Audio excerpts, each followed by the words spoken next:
할렐루야. 여러분, 교회가 기도할 때 무슨 일이 일어납니까? 교회의 지도자만 기도하는 것이 아니라, 교회 몇 사람만 기도하는 것이 아니라 모든 교회들이, 성도들이 기도할 때 여러분, 교회에 어떤 일이 일어난다고 생각하십니까? 미국의 어떤 조용한 마을에 나이트클럽이 하나 들어섰어요. 그것도 제일 큰 길가에 큰 나이트클럽이 생겼어요. 그 마을에 있는 교회에서는 성도들이 모여서 기도회를 열었습니다. 하나님, 우리 마을에, 이 조용한 마을에 죄악의 소굴이 생겼습니다. 하나님의 큰 능력으로 저 나이트클럽을 불태워 없어지게 해주십시오. 그리고 그들은 며칠 동안 계속해서 철야 기도회를 열었어요. 그런데 거짓말처럼 정말로 벼락이 떨어져서 그 술집이 홀랑 불에 타버리고 말았어요. 그 나이트클럽 주인은 교회가 모여서 기도했다고 하는 것을 알고 교회를 걸어서 고소를 했습니다. 변호사를 고용해서 교회가 기도해서 불이 났으니까 배상하라고 고소를 했어요. 교회도 변호사를 세워서 우리는 그런 책임이 없다고 서로 맞섰어요. 우리는 기도했을 뿐이고 불난 것하고는 우리하고는 전혀 상관이 없다고 함께 맞섰어요. 판사가 양쪽의 주장을 다 듣더니 이렇게 말했어요. 어느 쪽의 책임이든지 간에 본 법정에 한 가지 이상하게 생각하는 것은, 나이트클럽의 주인은 기도의 능력을 믿고 있는데 교회는 기도의 능력을 믿지 않고 있다는 것이에요. 여러분, 우리 성도들은 교회가 기도할 때 놀라운 일이 일어난다고 하는 사실을 믿으시기를 바랍니다. 오늘 본문의 교회는 위기에 처해 있었어요. 예루살렘 교회가 성장하면서 교회에 대한 분노는 커지고 교회에 대한 박해가 점점 심해지고 있었어요. 예수님을 십자가에 못 박은 사람들은 스데반 집사도 처형하고 야고보 사도도 처형하더니 이제는 교회 지도자인 베드로 사도를 처형하려고 감옥에 집어넣었어요. 그들은 교회를 핍박하면 교회를 없애지는 못할지라도 교회의 사기는 꺾을 수 있을 것이라고 생각을 했어요. 그럼에도 불구하고 그리스도인들은 계속해서 늘어났어요. 이제 교회는 유대인들뿐만 아니라 이방인들에게까지도 퍼져가고 있었어요. 그때 그들은 교회에 대해서 아주 심한 반항심을 가지게 되었어요. 오늘날도 교회에 대해서 그런 반항심을 가지고 있는 사람들이 적잖이 있는 것을 우리가 알 수가 있어요. 요즘 우리나라에는 기독교에 대해서 반감을 가진 사람들이 아주 노골적으로 비난하는 그런 교회를 비난하는 그런 글들을 우리가 종종 보게 됩니다. 그들은 교회를 비난하고 목회자들을 비난하고 그리스도인들을 비난해요. 여러분, 교회가 위기를 만날 때 무엇을 해야 됩니까? 교회가 위기를 겪게 될 때에 해야 될 일은 기도하는 일이에요. 여러분들이 어려운 일을 당할 때 여러분 무슨 일을 해야 됩니까? 바로 그것은 기도하는 일이에요. 기도는 우리의 마지막 해결책이 되어서는 안 돼요. 기도는 우리의 첫 번째 방법이 되어야 됩니다. 지금 여러분에게는 하나님의 도우심이 특별히 필요하신 분이 계십니까? 여러분, 지금 여러분에게 하나님만이 하실 수 있는 어떤 특별한 축복이 필요하십니까? 여러분이 해야 될 일은 믿음으로 하나님 앞에 엎드리는 것이에요. 그때 여러분은 하나님께서 여러분을 위해서 일하시는 것을 경험하게 될 것입니다. 여러분은 하나님이 여러분을 사랑하시고 하나님이 다른 사람을 축복하실 뿐만 아니라 여러분도 축복하시는 하나님이신 것을 알게 될 것입니다. 하나님이 우리에게 원하시는 것은 믿음이요, 바로 믿음의 기도인 것이에요. 여러분이 기도할 때는 믿음으로 기도해야 되고 그 기도를 통해서 하나님께서 응답하실 것을 믿어야 합니다. 그런데 여러분, 왜 우리가 믿음을 가지기가 어렵습니까? 그 이유 중에 하나는 우리가 사람들에 대한 신뢰를 자꾸 잃어버리기 때문에 그래요. 사실 여러분, 사람은 믿을 수가 없어요. 사람은 우리를 실망하게 만들고 우리를 고통스럽게 만들어요. 우리가 사람을 신뢰하지 못하게 될 때 하나님도 신뢰할 수 없다고 생각하기가 쉬운데, 그러나 하나님은 사람이 아니에요. 하나님은 미쁘신 하나님이시고 우리를 도울 수 있는, 믿을 수 있는 하나님이세요. 그 하나님은 우리에게 믿음을 찾고 계세요. 예수님께서 너희 믿음이 겨자씨 하늘만한 믿음이 있으면 산을 옮긴다고 말씀하셨어요. 겨자씨만한 믿음이라고 하는 말은 하나님은 우리의 믿음의 양을 보시기보다는 우리의 질을 보신다는 그런 말씀이에요. 우리의 믿음이 굉장히 큰 믿음이 되지 못할지라도 우리의 믿음이 순전해야 되고 하나님의 능력과 하나님의 사랑을 믿어야 할 것이에요. 문제는 우리가 믿음을 스스로 만들 수가 없다라는 거예요. 믿음은 우리가 어디서 돈 주고 살 수도 없고 이 믿음은 하나님께 속한 것이고 하나님이 우리 모두에게 선물로 주신 것이에요. 그러므로 우리는 기도해야 됩니다. 하나님, 내게 믿음을 주세요. 믿음의 은사를 주세요. 여러분 기도하세요. 본문의 예루살렘 교회는 모든 점에서 오늘의 교회보다 부족한 것이 많이 있었어요. 예루살렘 교회는 오늘의 교회와 같은 건물도 없었고 좋은 시설도 없었고 돈도 없었고 정치적인 자유도 없었어요. 그러나 오늘의 교회보다 교회가 월등하게 잘하는 것이 하나 있었는데 그것이 바로 무엇이냐? 그들은 기도하는 일이었어요. 예루살렘 교회는 기도하는 교회였어요. 그들은 어떻게 기도해야 되는지, 언제 기도해야 되는지, 무엇을 위해 기도해야 되는지를 잘 알고 있었어요. 그들은 기도가 가장 강력한 도구인 것을 알고 있었어요. 오늘 우리는 성경에서 초대교회 성도들의 기도를 배워야 할 것입니다. 그들은 어디에서 기도했습니까? 12절에 보면 그들은 마가 어머니 마리아의 집에서 모여 기도했다고 말하고 있어요. 사람들은 교회에 모여서 기도했어요. 그때는 오늘날과 같은 교회 건물이 없을 때입니다. 그래도 그들은 모일 수 있는 장소에 모여서 함께 기도했어요. 여러분, 그들은 왜 기도했어요? 5절에 보면 이에 베드로는 옥에 갇혔고 그랬어요. 교회는 그를 위하여 간절히 하나님 앞에 기도하였다고 말하고 있어요. 교회는 분명한 기도 제목을 가지고 모였고 위기를 만난 교회는 하나님께서 개입하셔서 하나님께서 능력을 나타내 주시기를 기도했어요. 교회는 분명한 기도 제목을 가지고 모였고 하나님 앞에 이렇게 기도했는데 하나님께서 능력을 베풀어 주셨어요. 여러분, 오늘의 교회는 하나님이 임하셔서 하나님의 능력을 나타내 주시기 위해서 우리들도 기도해야 될 것이에요. 오늘의 교회는 우리 모든 성도들이 영혼구원의 긴급한 사명을 감당할 수 있는 그런 능력을 가질 수 있도록 우리가 기도해야 할 것입니다. 그들은 어떻게 기도했습니까? 교회는 그를 위하여, 베드로와 사도를 위하여 간절히 하나님께 기도했다, 그렇게 말해요. 밤새 기도했다, 철야 기도했어요. 그들은 간절히 기도했어요. 이 간절이라고 하는 말은 ektenos라고 하는 그런 말로, 예수님께서 겟세마네 동산에서 피를 흘리며 기도하실 때 누가복음 22장 44절에 예수께서 힘쓰고 해서 더욱 간절히 기도하시니 땀이 땅에 떨어지는 핏방울과 같이 되라 할 때와 같은 똑같이 사용되는 그런 단어예요. 우리가 하나님 앞에 기도할 때 간절히 기도해야 돼요. 우리의 기도는 계속적인 기도해야 됩니다. 데살로니가전서 5장 17절에 쉬지 말고 기도하라 그랬어요. 이 말씀은 잠시도 쉬지 않고 기도만 하고 있으라고 하는 말씀이 아니에요. 쉬지 말고 기도하라고 하는 말씀은 매일매일 기도하는 시간을 가지고 항상 기도하는 마음으로 살라는 그런 말씀이에요. 하나님은 기도하지 않는 성도를 기뻐하지 않으세요. 하나님은 기도를 가장 중요한 것으로 삼지 않는 교회를 또한 기뻐하지도 않으세요. 예루살렘 교회 모든 성도들은 함께 모여서 하나님 앞에 간절히 기도했는데 그들은 모두가 합심해서 기도했어요. 복음서를 보면 그때는 합심 기도를 하질 않았어요. 예수님께서도 주로 기도하실 때 혼자 기도하셨어요. 제자들도 함께 기도하지 않았어요. 그들이 함께 기도할 만한 때가 겟세마네 기도할 때였는데 그때 그들은 잠을 모두가 다 자고 있었어요. 그러나 사도행전에 보면 교회는 함께 기도하기 시작했어요. 교회가 시작될 때부터 그들이 함께 기도하는 가운데 교회가 시작이 됐어요. 그들은 어려운 일이 있을 때마다 함께 모여서 하나님 앞에 기도했고 하나님은 그들의 기도에 응답하셨어요. 그들은 모든 일을 기도로 시작했고 기도를 통해서 하나님의 사역을 이루어 갔어요. 그들은 기도가 중요한 사역인 것을 알았어요. 기도가 우리의 문제를 도우시는 하나님께서 일하시는 방법인 것을 또한 알게 되었어요. 여러분, 우리 교회가 초대교회와 같이 기도를 경험하는 그런 믿음의 교회가 되기를 바랍니다. 우리 교회는 모든 성도들이 기도하는 그런 성도들이 다 되시기를 바랍니다. 우리 교회 성도들은 기도의 은혜와 능력을 아는 그런 성도, 정말로 하나님께서 우리에게 기도하는 대로 응답하신다고 하는 그런 하나님을 여러분 믿을 수 있기를 바랍니다.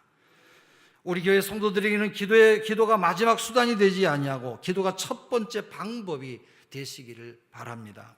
성도들이 함께 기도할 때 하나님의 임재와 능력을 경험하는 그런 교회, 그래서 하나님 앞에 함께 기도하는 바로 우리의 교회, 바로 여러분 기도가 우리의 능력이 될 수 있기를 주의 이름으로 축원합니다.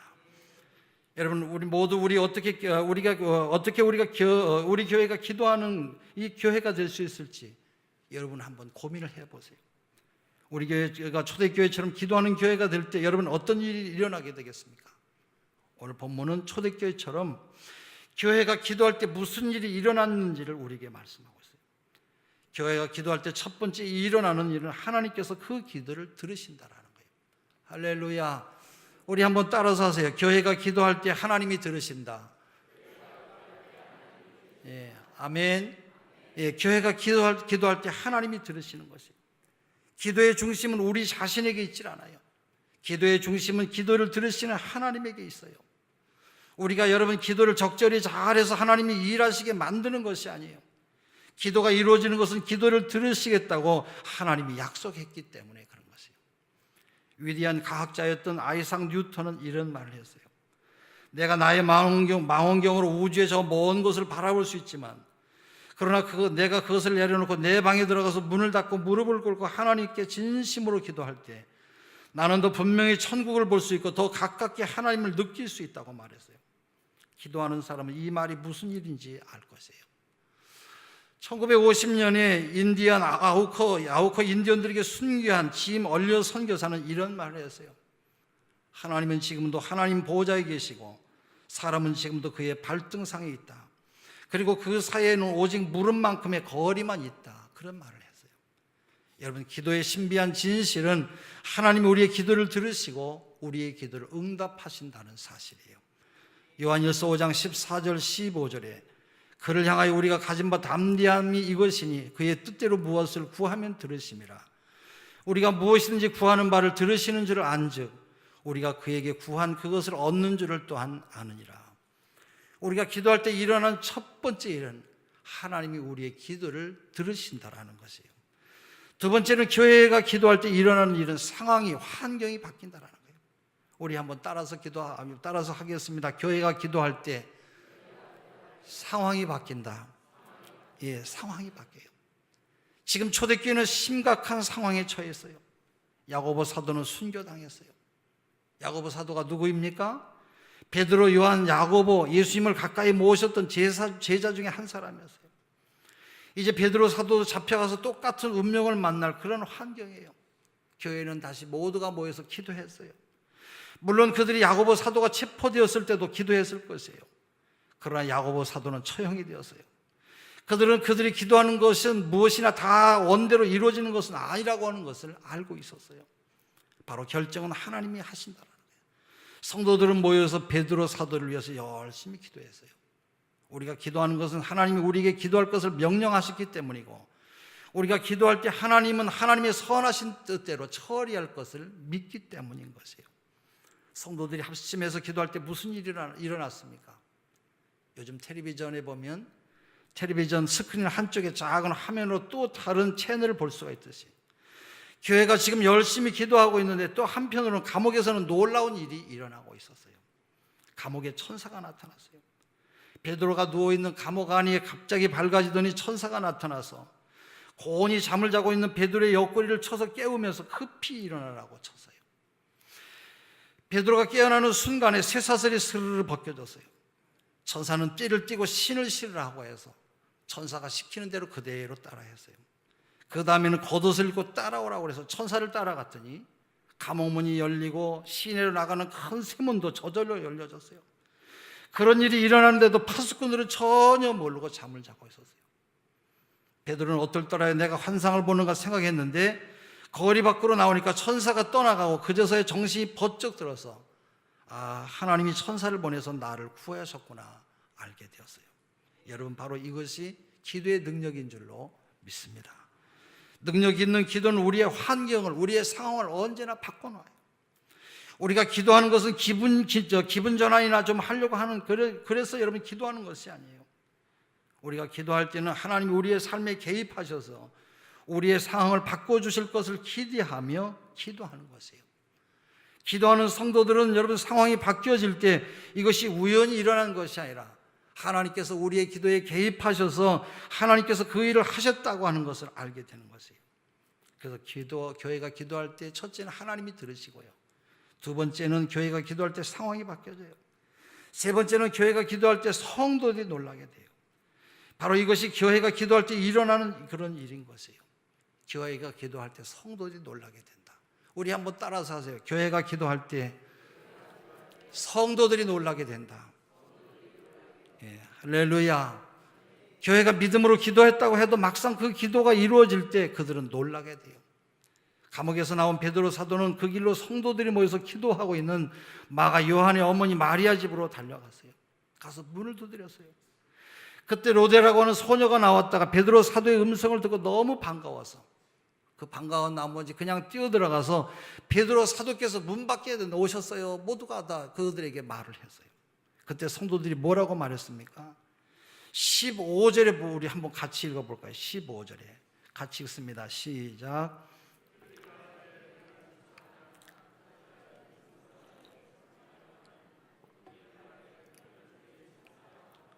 예, 그들이 뭐라고 말했냐? 로데에게 네가 미쳤다고 말했어요. 이 여자아이는 아닙니다. 정말입니다. 베드로 사도께서 오셨습니다.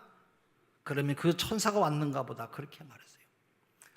여러분, 성도들이 모여서 베드로 사도를 석봉해달라고 밤새 기도하고 있는데 막상 베드로 사도가 나타나니까 그들은 그 사실을 잘 믿지를 못했어요. 우리가 이 사건에서 배우는 것이 뭡니까? 하나님은 우리가 생각하지 못하는 일을 하신다라는 거예요. 하나님은 불가능한 일을 하실 수가 있고 하나님은 하나님이 원하시는 일을 하나님의 방법으로 이루어 가시는 것이에요. 사도행전을 보세요.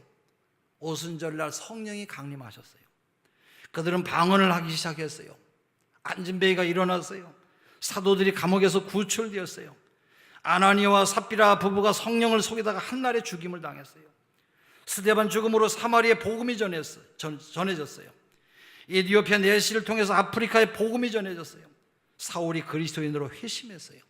고넬료와 베드로가 환상을 보고 이방인에게 복음이 전파되기 시작했어요. 이 사도행전의 이야기는 하나님이 하시는 일이 우리에게 얼마나 놀라운 사건인가 하는 것을 우리에게 말씀하고 있는 것이에요. 우리는 내 마음대로 하나님께 명령하거나 하나님의 뜻을 조정할 수가 없어요. 그러나 하나님의 뜻에 맞는 기도를 드릴 때 하나님은 우리의 기도를 응답해 주실 것을 우리가 기대할 수가 있는 것이에요. 여러분이 기도할 때 그 기도를 들으시는 하나님의 마음을 생각해 보세요. 여러분, 그 기도가 하나님의 뜻을 이루는 기도이고 하나님의 마음을 움직이는 기도라고는 확신이 든다고 한다면 여러분, 하나님 앞에 믿음으로 기도하시기를 바랍니다. 그때 여러분은 그 기도의 응답을 체험하면서 여러분 스스로가 깜짝 놀라게 될 것이에요. 미국의 달라스 신학교 교수로 계시는 하워드 핸드릭스 교수는 50년 동안 그의 저술과 강연을 통해서 국내외에 많은 영향을 끼친 아주 귀한 분이에요. 그는 자기 아버지가 예수를 믿게 된 이야기를 하고 있어요. 어느 날 저녁에 그가 집에 있는데 전화가 왔어요. 전화를 받았더니 다른 주에 있는 한 젊은 목사님이 전화하셨어요. 지금 자리에 앉아 계십니까? 아니, 왜 그러십니까? 방금 교수님의 아버님이 예수님을 영접했습니다. 이 말을 듣고 이 핸드릭스 교수는 그 자리에서 깜짝 놀라서 벌떡 일어났어요. 아니, 아버지가 뭘 했다고요? 아니, 나에게 지금 농담하는 거 아닙니까? 그는 자기 아버지의 오랜 기간의 영적 갈등에 대해서 이렇게 말을 하고 있어요. 내가 소년이었을 때 예수님을 영접한 이후에 나의 관심은 나의 가족 구원에 있었습니다. 여러분, 기회가 있을 때마다 나는 아버지와 구원 문제에 대해서 이야기를 꺼냈지만은 아버지의 반응은 별로 관심을 보이지 않았습니다. 아버지는 나에게 항상 중요한 분이었습니다. 내가 아버지의 말씀이나 행동을 다 인정하거나 아버지를 의식적으로 본받은 것은 아닙니다. 우리는 가까운 사이는 아니었습니다. 그러나 아버지가 나에게 간접적으로 미친 영향 때문에 아버지는 내 삶에 아주 중요한 분이었습니다. 아버지는 군인이었습니다.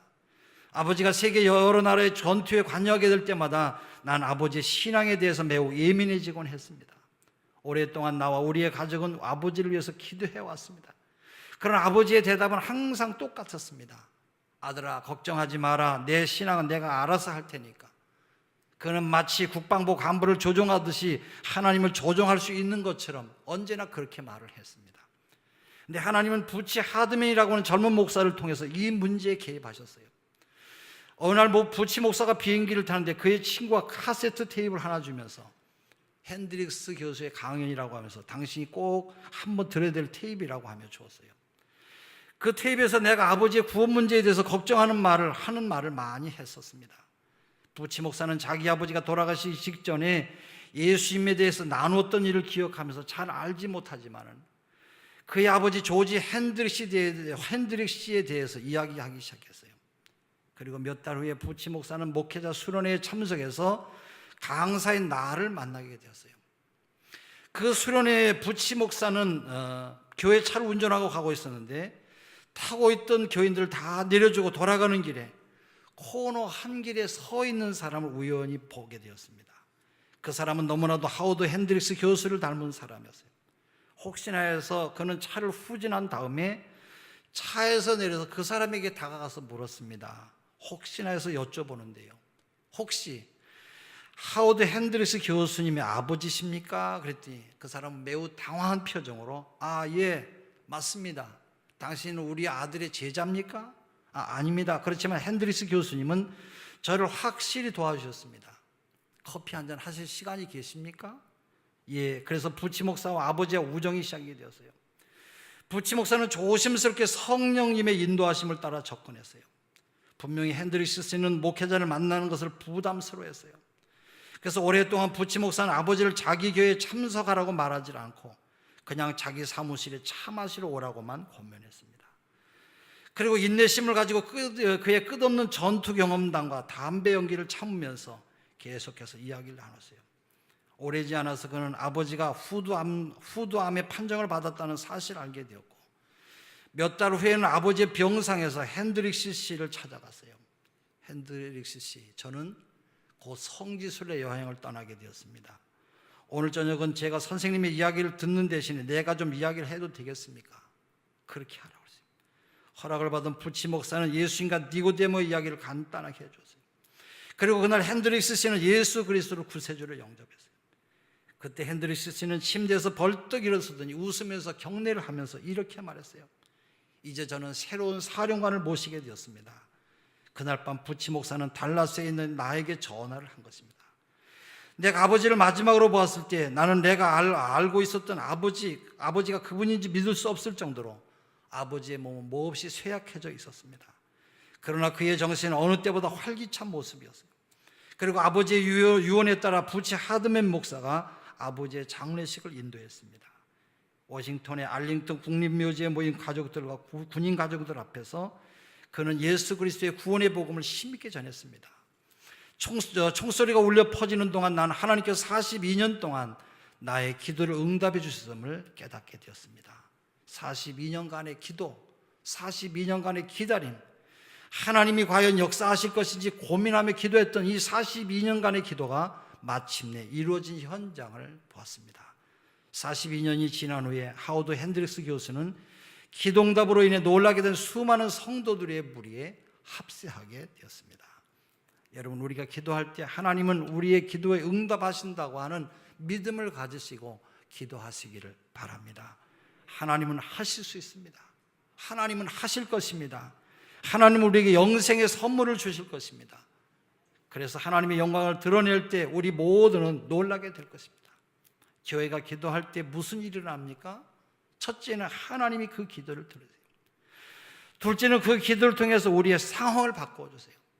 셋째는 기도가 응답될 때 기도자가 놀라게 될 것이라는 거예요. 그리고 네 번째는 반대자들이 패배하게 될 것이에요. 누가는 사도행전에서 박해자들의 결말을 강조하지는 않았어요. 그러나 오늘 본문 마지막 사도행전 12장 23절에 보면 헤롯의 결말에 대해서 말씀을 하고 있어요.